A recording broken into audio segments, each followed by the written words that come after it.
How we doing? How we doing? Today is Tuesday, September the 3rd, 2024. Just doing the real estate tap in with you for today. So I've been away for a few days. Took a little trip for a few days just to kind of reset, get ready for this last quarter of the year.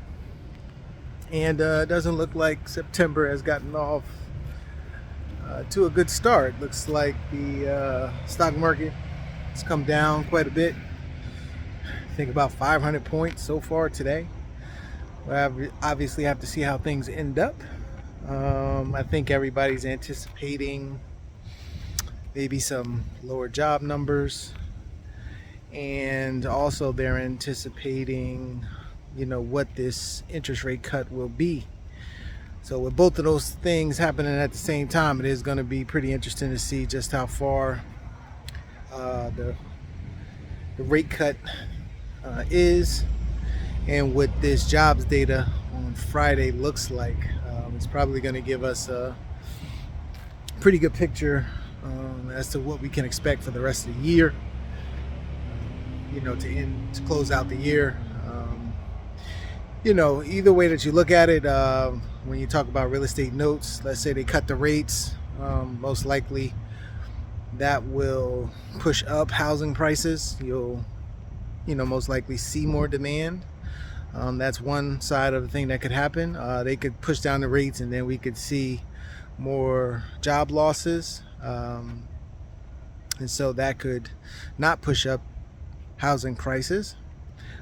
So it'll be interesting, if to see just how many people get laid off, if that continues to increase, and then to see how that affects the real estate market. Will more houses be coming onto the market with less demand, therefore bringing housing prices down? But either way, on the real estate note side, you're in good position because most people do have equity. So if they do get into trouble, most likely they are going to sell. And you, being the bank now, are going to get paid off. Most people in the country do have equity in their property. So that's going to be, a good thing for note holders. They'll be able to, receive that lump sum, and then they can then go and reinvest that. If the jobs hold steady and we see a drop in interest rates, it may push up home prices. So that may create more equity. You as the note holder, you're the person that's living in the property, could have more equity in their property. Could see it go up in most areas. Obviously, all real estate is local.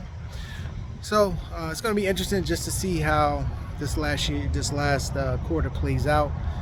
But if you're in real estate notes, I think you're in good position because if we start to see more non-performing because the market takes a downturn, that'll create opportunities.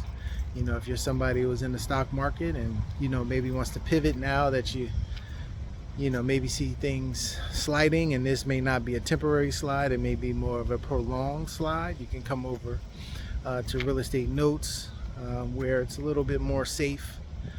You can kind of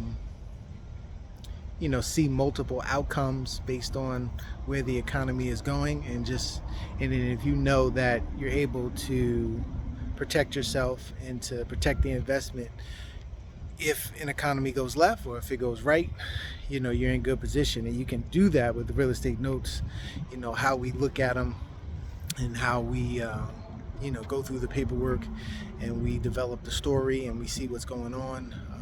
We kind of play out 3 or 4 different scenarios, some good and some bad, and see how you turn out, in either of those scenarios. So when you do that, you kind of protect yourself, and when one of those things happen,